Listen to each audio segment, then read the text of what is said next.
নাগৰিকত্ব সংশোধনী বিধেয়ক 2016 আজি কিছুদিনৰ পৰা অসমত বিভিন্ন দল সংগঠন ৰাজনৈতিক দল বুদ্ধিজীৱী সাহিত্যিকে অসমৰ জনসাধাৰণৰ মাজত কিছুমান ভুল তথ্যৰে অসমৰ জনসাধাৰণক বিপথে পৰিচালিত কৰি আহিছে আৰু অসমীয়া মানুহক আবেগক লৈ তেওঁলোকে খেলা খেলিছে। আজি আমি নাগৰিকত্ব সংশোধনী বিধেয়ক 2016 বিষয়ে আমি কিমান ভালকে জানো বা কিমান ভালকে নাজানো, আজি কিমান মানুহে এই নাগৰিকত্ব সংশোধনী বিধেয়কখনক জানি বুজি তেওঁলোকে ৰাজপথলৈ ওলাই আহিছে, সেইটো এই মুহূৰ্তত আমাৰ কাৰণে আটাইতকৈ ডাঙৰ বিচাৰ্য বিষয়। আজি আমি কিছুদিনৰ পৰা দেখিছো যে এক শ্ৰেণী বুদ্ধিজীৱীয়ে, এক শ্ৰেণী দল সংগঠনে, এক শ্ৰেণী নেতাই অসমখনক, অসমৰ জনসাধাৰণক আবেগক লৈ তেওঁলোকে পৰিচালিত কৰিব বিচাৰিছে। আজি অসমত বিভিন্ন দল সংগঠনে, বিভিন্ন ৰাজনৈতিক নেতাই, বিভিন্ন সাহিত্যিক বুদ্ধিজীৱীয়ে যি ধৰণে অসমীয়া জাতিটোক আজি বিপথে পৰিচালিত কৰিছে, আজি যি ধৰণে অসমখনত এক অপৰিস্থিতিকৰ পৰিৱেশ তেওঁলোকে গঢ়ি তুলিছে, আজি মোৰ ব্যক্তিগত অনুভৱ আজি যেন অসমখন এক বিপথে পৰিচালিত হৈছে আৰু আজি আমি সেই সম্পূৰ্ণ পৰিৱেশ, সেই বিপথে পৰিচালিত হোৱা পৰিৱেশৰ পৰা আমি এটা সত্যৰ শুদ্ধ পথত ঘূৰাই আনিবৰ কাৰণে প্ৰত্যেকজন যুৱক, প্ৰত্যেকজন ছাত্ৰ, প্ৰত্যেকজন নাগৰিকে, অসমীয়া জাতিক ভাল পোৱা প্ৰত্যেকজন মানুহে নাগৰিকত্ব সংশোধনী বিধেয়ক 2016 ইয়াৰ মূল বিষয়বস্তু কি তাক আমি সকলোৱে ভালকৈ জনাত প্ৰয়োজন আহি পৰিছে। আমি সকলোৱে জানো যে আজি অসমত যি ধৰণে এটা বাতাবৰণ সৃষ্টি হৈছে, আজি কেইজনমান নেতাই অসমৰ জনসাধাৰণক বুজাইছে যে চিটিজেনশ্বিপ এমেণ্ডমেণ্ট বিল সংসদত যদি পাছ হয়, ৰাজ্যসভাত যদি পাছ হয়, তেতিয়াহ'লে বাংলাদেশত থকা 1,90,00,000 হিন্দু মানুহ অসমলৈ লৈ আহিব বিজেপি চৰকাৰে আৰু তেওঁলোকক অসমত নাগৰিকত্ব দিব, যিটো কথা একেবাৰে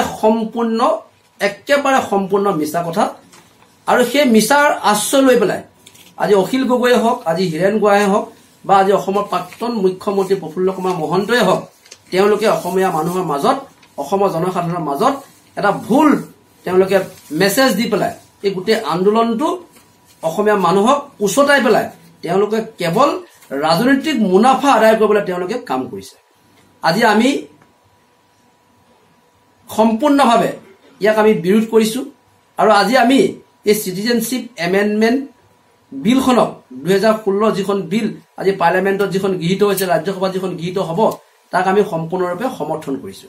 আমি প্ৰয়োজন বোধ কৰিছো যে চিটিজেনশ্বিপ এমেণ্ডমেণ্ট বিলৰ জৰিয়তে অসমৰ ভাষা, সাহিত্য, সংস্কৃতি, ধৰ্ম, ৰীতি নীতি, অসমৰ বসবাস কৰা প্ৰত্যেকটো জাতি জনগোষ্ঠী মানুহ, বড়োৱে হওক, আহোমেই হওক, কোচেই হওক, ৰাভাই হওক, সকলো মানুহ ইয়াত সুখ শান্তিৰে তেওঁলোকে বসবাস কৰিব পাৰিব।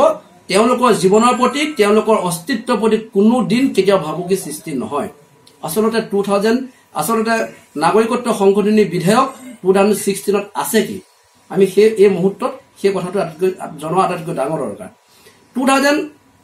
নাগৰিকত্ব সংশোধনী বিধেয়ক 2016 স্পষ্টকৈ এটা কথা লিখা আছে যে 1971 চনৰ পাছত যিসকল হিন্দু বাংলাদেশী, তাত হিন্দু বাংলাদেশী বুলি উল্লেখ নাইকিয়া, যিসকল সংখ্যালঘু পাকিস্তান, বাংলাদেশ আৰু আফগানিস্তানৰ যিসকল সংখ্যালঘু মানুহ, সেই মানুহসকলে নিজৰ ধৰ্ম ৰক্ষা কৰিবৰ কাৰণে, নিজৰ অস্তিত্ব ৰক্ষা কৰিবৰ কাৰণে, নিজৰ সতীত্ব ৰক্ষা কৰিবৰ কাৰণে যিসকল মানুহ বাংলাদেশ, পাকিস্তানৰ, চৌদি আফগানিস্তানৰ পৰা তেওঁলোক পলাই আহি পেলাই ভাৰতবৰ্ষত শৰণাপন্ন হৈছে বা ভাৰতবৰ্ষত আশ্ৰয় লৈছে, সেই মানুহখিনিক নাগৰিকত্ব সংশোধনী বিলৰ জৰিয়তে তেওঁলোকক নাগৰিকত্ব দিয়া কথাহে এই বিলখনত উল্লেখ আছে।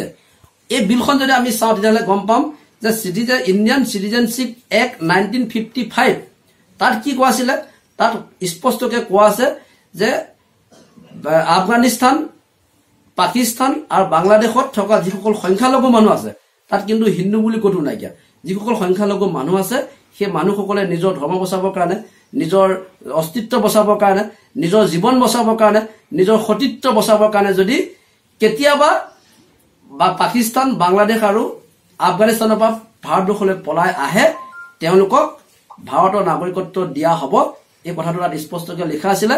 কিন্তু এতিয়া চৰকাৰে বৰ্তমান এই বস্তুটো এইটোৱে সংশোধন কৰিব বিচাৰিছে যে 1971 চনৰ পাছত 1971 চনৰ পৰা 2014 চনৰ 31 ডিচেম্বৰলৈকে যিসকল মানুহ বাংলাদেশ পাকিস্তান আৰু আফগানিস্তানৰ পৰা আহিছে তেওঁলোককহে নাগৰিকত্ব দিয়া হ'ব বুলি এই বিলখনত এটা সংশোধনী আনিব বিচাৰিছে। কিন্তু এই সংশোধনীটো কিছুমান নেতাই, কিছুমান বুদ্ধিজীৱীয়ে, কিছুমান সাহিত্যিকে অসমত এনেধৰণৰ প্ৰচাৰ কৰিছে, তেওঁলোকে মানুহক ভাবিবলৈ বাধ্য কৰাইছে যে এই বিলখন সংশোধন হলে বা বিলখন পাছ হলে বাংলাদেশত থকা যিমান হিন্দু মানুহ আছে, পাকিস্তানত থকা যিমান হিন্দু মানুহ আছে, তেওঁলোকক ভাৰতবৰ্ষলৈ লৈ আহি বা অসমলৈ লৈ আহি তেওঁলোকক নাগৰিকত্ব দিব, তেওঁলোকক সংস্থাপন দিব, যিটো কথা একেবাৰে সম্পূৰ্ণ মিছা কথা। গতিকে মই আপোনালোকক জনাব বিচাৰিছো যে প্ৰফুল্ল কুমাৰ মহন্ত, অখিল গগৈ, হীৰেণ গোহাঁইৰ কথাত আপোনালোকে ভুল নাযাব। আমি প্ৰত্যেকজন যুৱকে, প্ৰত্যেকজন ছাত্ৰই, অসমক ভাল পোৱা প্ৰত্যেকজন মানুহে প্ৰফুল্ল মহন্ত আমি ইতিহাস চাব লাগিব, অখিল গগৈ আমি ইতিহাস চাব লাগিব, হীৰেণ গোহাঁই আমি ইতিহাস চাব লাগিব। তেওঁলোকে অসমীয়া জাতিটোৰ কাৰণে, তেওঁলোকে অসমখনৰ কাৰণে কি কৰিছে।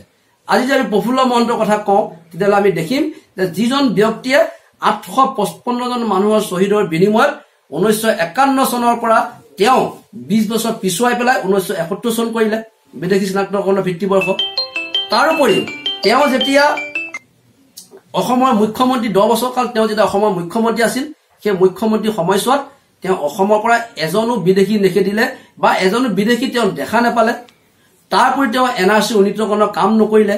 অসম চুক্তি তেওঁৱে কৰিছিলে, কিন্তু অসম চুক্তিত থকা এটা দফা তেওঁ কিন্তু কাৰ্যকৰী নকৰিলে। কিন্তু এতিয়া তেওঁ শাসনৰ গাদীত নাইকিয়া, গতিকে তেওঁ এতিয়া এইবিলাক সকলোবিলাক সমস্যা তেওঁ দেখিছে। যেতিয়া তেওঁ মুখ্যমন্ত্ৰী আছিলে তেওঁ কিন্তু এজনো বিদেশী দেখা নাপালে, এজনো বিদেশী অসমৰ পৰা নেদেখিলে। অসম বাংলাদেশ সীমান্ত তেওঁ চিল নকৰিলে, NRC উন্নীতকৰণৰ তেওঁ কাম নকৰিলে, সত্ৰ বেদখল মুক্ত নকৰিলে, কাজিৰঙা বেদখল মুক্ত নকৰিলে, বৰঞ্চ তেওঁ অসমত গুপ্ত হত্যা সৃষ্টি কৰিলে।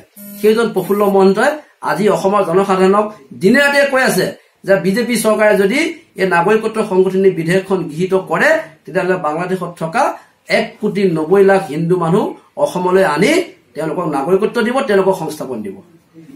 মই আপোনালোকক ক'ব বিচাৰিছো যে বাংলাদেশত বৰ্তমান 1,90,00,000 হিন্দু মানুহে নাই। গতিকে প্ৰফুল্ল মহন্তই এটা অবান্তৰ কথা কৈ পেলাই অসমীয়া মানুহক বিপদে পৰিচালিত কৰিছে। এতিয়া হওঁ অখিল গগৈ। আপোনালোকে অখিল গগৈৰ কথা চাওক। যিজন অখিল গগৈয়ে কাজিৰঙা বেদখল মুক্ত কৰিবৰ সময়ত তেওঁলোকে বিৰোধ কৰিছিলে, তীব্ৰ বিৰোধ কৰিছিলে। কাজিৰঙা বেদখল মুক্ত কৰিব নালাগে। বৰদোৱা আজি আমি সকলোৱে জানো মহাপুৰুষ শ্ৰীমন্ত শংকৰদেৱৰ জন্মস্থান বৰদোৱা যি সত্ৰ, সেই সত্ৰ আজি আমি গলে দেখিম তাত হাজাৰ হাজাৰ অনুপ্ৰৱেশকাৰীয়ে গোটেই সত্ৰ আজি দখল কৰিছে, কিন্তু অখিল গগৈ সেয়া দেখা পোৱা নাছিলে। বিজেপি গভৰ্ণমেণ্ট অহাৰ পাছত সেয়া কিন্তু বেদখল মুক্ত কৰিছে। আজি বিজেপি আজি বৰপেটাটো যি ধৰণে আজি সত্ৰ দখল কৰিছে, তাক কিন্তু আজি বৰ্তমানৰ চৰকাৰখনে সেই সত্ৰসমূহ, সেই কাজিৰঙাই হওক, সেই সত্ৰসমূহে হওক বেদখল মুক্ত কৰিবৰ কাৰণে কিন্তু দিনে ৰাতিয়ে কাম কৰিছে। তেওঁলোকে কিন্তু সেইবিলাক দেখা নাপায়। আজি অসমত লভ জেহাদ হৈছে, হাজাৰ হাজাৰ শ শ হিন্দু ছোৱালীক, আজি অসমীয়া ছোৱালীক আজি লভ জেহাদৰ চিকাৰ হৈ পেলাই তেওঁলোক আজি মুছলমান ল'ৰাৰ লগত তেওঁলোকে বিয়া হৈছে। গতিকে তেওঁলোকে এইবিলাক দেখা পোৱা নাইকিয়া। আজি কিমান মানুহক ধৰ্ষণ কৰিছে, কোনে ধৰ্ষণ কৰিছে, এইবিলাক কিন্তু তেওঁলোকে সমস্যা বুলি নাভাবে। আজি হীৰেণ গোহাঁইদেৱ আজি ডাঙৰ ডাঙৰ কথা কৈছে, তেওঁক আজি আমি বুদ্ধিজীৱী বুলি কওঁ, তেওঁক আজি আমি সাহিত্যিক বুলি কওঁ। সেইজন হীৰেণ গোহাঁই কিন্তু অসম যেতিয়া আন্দোলন হৈছিল, অসম আন্দোলন হৈছিল, সেই অসম আন্দোলন সম্পূৰ্ণৰূপে বিৰোধ কৰিছিলে। অসম আন্দোলন বিৰোধ কৰাৰ সময়ত তেওঁক আমি শুনিবলৈ পাইছো তেওঁক বোলে সামাজিকভাৱে বৰ্জনো কৰিছিলে, আৰু শুনিবলৈ পাইছো তেওঁক বোলে অসম আন্দোলনৰ সময়ত অসম আন্দোলন বিৰোধ কৰাৰ কাৰণে তেওঁক বোলে মানুহে মাৰিছিলো, শুনিবলৈ পাইছো। কিমান সঁচা কিমান বেচা নাজানো। গতিকে তেনেকুৱাজন হীৰেণ গোহাঁই আছাদ মাদানীৰ লগত বহি পেলাই তেওঁ অসমীয়া জাতি ধ্বংস কৰাৰ কথা কয়। কাজিৰঙা বেদখল মুক্ত কৰিবৰ সময়ত তেওঁ মৌন হৈ থাকে। গতিকে তেওঁলোকে এইবিলাক সমস্যা কেতিয়াও নেদেখে। তেওঁলোকে কেৱল এটা ৰাজনৈতিক দলক তেওঁলোকে কেৱল টাৰ্গেট কৰি লয়, তেওঁলোকক ভোট নিদিব, ইলেকশ্যনৰ সময়ত সেই ৰাজনৈতিক দলক ভোট নিদিবলৈ কয়। গতিকে তেওঁলোক কেনেকুৱা বুদ্ধিজীৱী। সিদিনা তেওঁ কৈছে যে বিজেপিয়ে কৈছো, বিজেপি যিবিলাক বীজাণু, সেই বীজাণুবিলাক আজি কংগ্ৰেছে নাইকিয়া কৰিব লাগিব। আপোনালোকে নিজে চিন্তা কৰিছে। আজি অসমত বিজেপি কিমান দিন শাসন কৰিছে? কেৱল 2.5 বছৰ। 2.5 বছৰত বিজেপিয়ে কি অসমত ইমান বীজাণু সৃষ্টি কৰিলে? আমি তেওঁ কংগ্ৰেছক সেই বীজাণু মুক্ত কৰিবলৈ কৈছে। আমি কংগ্ৰেছ কি কাম কৰিলে 2.5 বছৰত? কংগ্ৰেছে 10 বছৰ 20 বছৰত কি কাম কৰিলে আমি দেখিছো। বিজেপি 2.5 বছৰত কি কাম কৰিলে আমি দেখিছো, আৰু অসম গণ পৰিষদে 10 বছৰত কি কাম কৰিলে আমি দেখিছো। গতিকে আমি ৰাইজক অনুৰোধ জনাইছো, অসমৰ ছাত্ৰ সমাজক, অসমৰ যুৱকসকলক আমি অনুৰোধ জনাইছো, চিটিজেনশ্বিপ এমেণ্ডমেণ্ট বিল 2016 কি আছে কি নাই প্ৰত্যেকে বিবেচনা কৰক, প্ৰত্যেকে অধ্যয়ন কৰক আৰু অসমৰ জনসাধাৰণক এই এটা ভাল মেছেজ আপোনালোকে দিবলৈ চেষ্টা কৰক। ইমানখিনিকে ক'লো।